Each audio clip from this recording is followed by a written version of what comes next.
Gandhi looked at the vast ocean before him, feeling a mix of excitement and anxiety.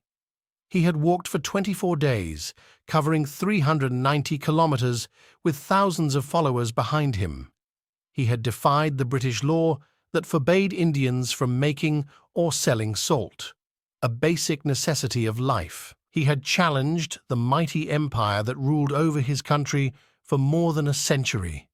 He had ignited a spark of hope and resistance in the hearts of millions. He knew that his act of civil disobedience was not enough to win independence, but it was a symbolic gesture that would inspire others to join the movement.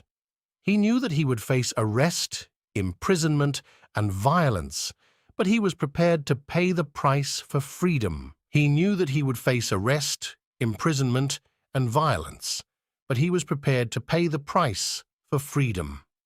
He knew that he was not alone, but he was the leader who had to set an example. He bent down and picked up a handful of salt from the shore.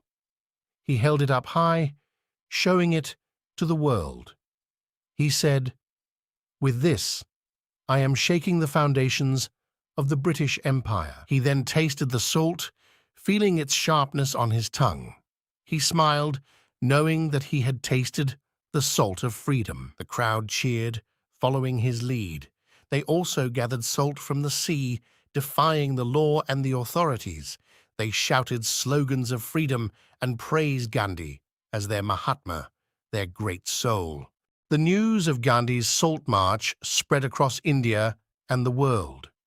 It was a turning point in the history of India's struggle for independence. It was a moment of courage and defiance that would inspire generations to come.